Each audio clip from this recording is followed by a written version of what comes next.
7장. 이 멜기세덱은 살렘 왕이요 지극히 높으신 하나님의 제사장이었습니다. 그는 아브라함이 여러 왕을 무찌르고 돌아올 때에 그를 만나서 축복해 주었습니다.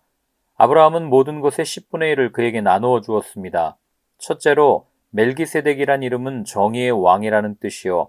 다음으로 그는 또한 살렘 왕인데 그것은 평화의 왕이라는 뜻입니다. 그에게는 아버지도 없고 어머니도 없고 족보도 없고 생애의 시작도 없고 생명의 끝도 없습니다. 그는 하나님의 아들과 같아서 언제까지나 제사장으로 계신 분입니다. 멜기세덱이 얼마나 위대한가를 생각해 보십시오. 족장인 아브라함까지도 가장 좋은 전리품의 10분의 1을 그에게 바쳤습니다. 레위 자손 가운데서 제사장 직분을 맡는 사람들은 자기네 동족인 이스라엘 백성에게서 비록 그 백성도 아브라함의 자손이지만 율법을 따라 10분의 1을 받아들이라는 명령을 받았습니다.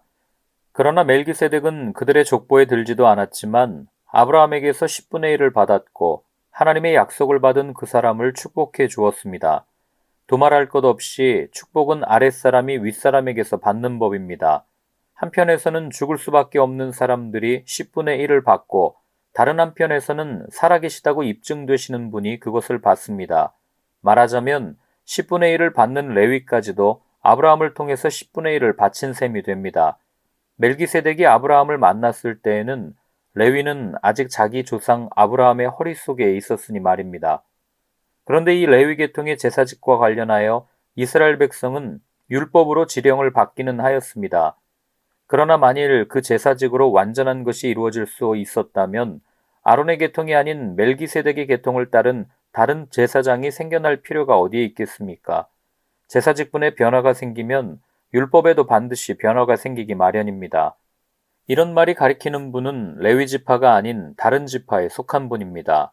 그 지파에 속한 사람으로서는 아무도 제단에 종사한 적이 없습니다. 우리 주님께서는 유다 지파에서 나신 것이 명백합니다. 그런데 모세는 제사장들에 관하여 말할 때 이 지파와 관련해서는 말한 것이 아무것도 없습니다. 멜기세덱과 같은 모양으로 다른 제사장이 생겨난 것을 보면 이 사실은 더욱더 명백합니다. 그는 제사장의 혈통에 대해서 규정한 율법을 따라 제사장이 되신 것이 아니라 썩지 않는 생명의 능력을 따라 되셨습니다. 그를 두고서 말하기를 너는 멜기세덱의 계통을 따라서 영원히 제사장이다 한 증언이 있습니다. 전에 있던 계명은 무력하고 무익함으로 패하게 되었습니다. 율법은 아무것도 완전하게 하지 못하였습니다. 그래서 하나님께서는 더 좋은 소망을 우리에게 주셨습니다. 우리는 이 소망을 힘입어서 하나님께 가까이 나아갑니다. 그리고 예수께서는 하나님의 맹세 없이 제사장이 되신 것이 아닙니다. 레위 계통의 사람들은 맹세 없이 제사장이 되었습니다. 그러나 예수께서는 자기에게 말씀하시는 분의 맹세로 제사장이 되신 것입니다. 주님께서 맹세하셨으니 주님은 마음을 바꾸지 않으실 것이다. 너는 영원히 제사장이다 하셨습니다. 이렇게 해서 예수께서는 더 좋은 언약을 보증하시는 분이 되셨습니다. 또한 레위 계통의 제사장들은 죽음 때문에 그 직무를 계속할 수 없어서 그 수가 많아졌습니다. 그러나 예수는 영원히 계시는 분이므로 제사장직을 영구히 간직하십니다. 따라서 그는 자기를 통하여 하나님께 나오는 사람들을 완전하게 구원하실 수 있습니다. 그는 늘 살아계셔서 그들을 위하여 중재에 간구를 하십니다. 예수는 이러한 제사장으로 우리에게 적격이십니다. 그는 거룩하시고 순진하시고 순결하시고 죄인들과 구별되시고 하늘보다 높이 되신 분입니다. 그는 다른 대제사장들처럼 날마다 먼저 자기 죄를 위하여 희생제물을 드리고 그 다음에 백성을 위하여 희생제물을 드릴 필요가 없습니다. 그는 자기 자신을 바치셔서 단 한 번에 이 일을 이루셨기 때문입니다. 사람들에게 약점이 있어도 율법은 어쩔 수 없이 그들을 대제사장으로 세우지만 율법이 생긴 이후에 하나님께서 맹세하신 말씀은 영원히 완전하게 되신 아들을 대제사장으로 세웠습니다. 8장. 지금 말한 것들의 요점은 이러합니다. 곧 우리에게는 이와 같은 대제사장이 한 분 계시다는 것입니다. 그는 하늘에서 지엄하신 분의 보좌 오른쪽에 앉으셨습니다. 그는 성소와 참 장막에서 섬기시는 분입니다. 이 장막은 주님께서 세우신 것이요 사람이 세운 것이 아닙니다. 모든 대제사장은 예물과 제사를 드리는 일을 맡게 하려고 세우신 사람입니다. 그러므로 이 대제사장도 무엇인가 드릴 것을 가지고 있어야 합니다. 그런데 그가 땅에 계신다고 하면 제사장이 되지는 못하실 것입니다.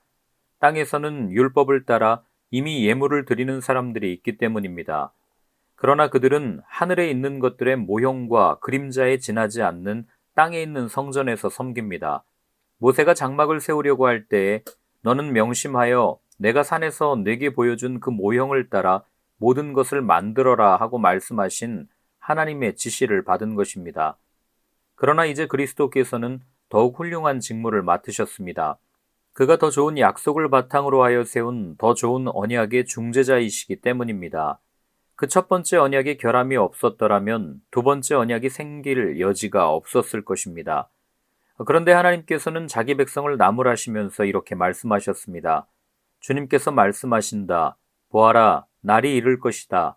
그때 내가 이스라엘 집과 유다 집과 더불어 새 언약을 맺을 것이다. 또 주님께서 말씀하신다. 이 새 언약은 내가 그들의 조상들의 손을 잡고 이집트 땅에서 인도하여 내던 날에 그 조상들과 맺은 언약과 같은 것이 아니다. 그들은 내 언약을 지키지 않았으므로 나도 그들을 돌보지 않았다. 또 주님께서 말씀하신다. 그날 뒤에 내가 이스라엘 집과 맺을 언약은 이것이니 나는 내 율법을 그들의 생각에 넣어주고 그들의 마음에다가 새겨주겠다. 그리하여 나는 그들의 하나님이 되고 그들은 내 백성이 될 것이다. 그리고 그들은 각각 자기 이웃과 자기 동족을 가르치려고 주님을 알라고 말하는 일이 없을 것이니 작은 사람으로부터 큰 사람에 이르기까지 모두 나를 알 것이기 때문이다. 내가 그들의 불의함을 긍휼히 여기겠고 더 이상 그들의 죄를 기억하지 않겠다. 하나님께서 새 언약이라고 말씀하심으로써 첫 번째 언약을 낡은 것으로 만드셨습니다. 낡고 오래된 것은 곧 사라집니다. 9장 첫 번째 언약에도 예배 규정과 세상에 속한 성소가 마련되어 있었습니다. 한 장막을 지었는데 곧 첫째 칸에 해당하는 장막입니다. 그 안에는 촛대와 상이 있고 빵을 차려놓았으니 이곳을 성소라고 하였습니다. 그리고 둘째 휘장 뒤에는 지성소라고 하는 장막이 있었습니다. 거기에는 금으로 만든 분향제단과 온통 금으로 입힌 언약궤가 있고 그 안에는 만나를 담은 금 항아리와 싹이 난 아론의 지팡이와 언약을 새긴 두 돌판이 들어 있었습니다. 그리고 그 언약궤 위에는 영광에 빛나는 그룹들이 있어서 속죄판을 그 날개로 내리덮고 있었습니다. 지금은 이것들을 자세히 말할 때가 아닙니다. 이것들이 이렇게 마련되어 있어서 첫째 칸 장막에는 제사장들이 언제나 들어가서 제사 의식을 집행합니다. 그러나 둘째 칸 장막에는 대제사장만 1년에 한 번만 들어가는데 그때에는 반드시 자기 자신을 위하여 또 백성이 모르고 지은 죄를 사하기 위하여 바칠 피를 가지고 들어갑니다. 이것은 첫째 칸 장막이 서 있는 동안에는 아직 지성소로 들어가는 길이 드러나지 않았음을 성령께서 보여주시는 것입니다. 이 장막은 현 시대를 상징합니다. 그 장막 제의를 따라 예물과 제사를 드리지만 그것이 의식 집례자의 양심을 완전하게 해주지는 못합니다. 이런 것은 다만 먹는 것과 마시는 것과 여러 가지 씻는 예식과 관련된 것이고 개역의 때까지 육체를 위하여 부과된 규칙들입니다. 그러나 그리스도께서는 이미 일어난 좋은 일을 주관하시는 대제사장으로 오셔서 손으로 만들지 않은 장막, 다시 말하면 이 피조물에 속하지 않은 더 크고 더 완전한 장막을 통과하여 단 한 번의 지성소에 들어가셨습니다. 그는 염소나 송아지의 피로서가 아니라 자기의 피로서 우리에게 영원한 구원을 이루셨습니다. 염소나 황소의 피와 암송아지의 죄를 더러워진 사람들에게 뿌려도 그 육체가 깨끗하여져서 그들이 거룩하게 되거든. 하물며 영원한 성령을 힘입어 자기 몸을 흠없는 제물로 삼아 하나님께 바치신 그리스도의 피야말로 더욱더 우리들의 양심을 깨끗하게 해서 우리로 하여금 죽은 행실에서 떠나서 살아계신 하나님을 섬기게 하지 않겠습니까? 그러므로 그리스도는 새 언약의 중재자이십니다. 그는 첫 번째 언약 아래에서 저지른 범죄에서 사람들을 구속하시기 위하여 죽으심으로써 부르심을 받은 사람들로 하여금 약속된 영원한 유업을 차지하게 하셨습니다. 유언의 효력을 논의하는 경우에는 유언한 사람이 죽었다는 확인이 꼭 필요합니다. 유언이라는 것은 유언한 사람이 죽어야만 효력을 냅니다. 유언한 사람이 살아있는 동안에는 유언은 아무런 효력이 없기 때문입니다. 이러므로 첫 번째 언약도 피 없이 세운 것은 아닙니다. 모세가 율법을 따라 모든 계명을 백성에게 말한 뒤에 물과 붉은 양털과 우슬초와 함께 송아지 피와 염소 피를 취하여 언약책과 온 백성에게 뿌리고서 이것은 하나님께서 여러분에게 명하신 언약의 피입니다 하고 말하였습니다. 또 같은 방식으로 그는 장막과 제사 의식에 쓰이는 모든 기구에도 피를 뿌렸습니다. 율법에 따르면 거의 모든 것이 피로 깨끗해집니다. 그리고 피를 흘림이 없이는 죄를 사함이 이루어지지 않습니다. 그러므로 하늘에 있는 것들의 모형물은 이런 여러 의식으로 깨끗해져야 할 필요가 있지만 하늘에 있는 것들은 이보다 나은 희생제물로 깨끗해져야 합니다. 그리스도께서는 참 성소의 모형에 지나지 않는 손으로 만든 성소에 들어가신 것이 아니라 바로 하늘 성소 그 자체에 들어가셨습니다. 이제 그는 우리를 위하여 하나님 앞에 나타나셨습니다. 대제사장은 해마다 짐승의 피를 가지고 성소에 들어가지만 그리스도께서는 그 몸을 여러 번 바치실 필요가 없습니다. 그리스도께서 그 몸을 여러 번 바치셔야 하였다면 그는 창세 이래로 여러 번 고난을 받아야 하셨을 것입니다. 그러나 이제 그는 자기를 희생제물로 드려서 죄를 없이 하시기 위하여 시대의 종말에 단 한 번 나타나셨습니다. 사람이 한 번 죽는 것은 정해진 일이요 그 뒤에는 심판이 있습니다. 이와 같이 그리스도께서도 많은 사람의 죄를 짊어지시려고 단 한 번 자기 몸을 제물로 바치셨고 두 번째로는 죄와는 상관없이 자기를 기다리고 있는 사람들에게 나타나셔서 구원하실 것입니다.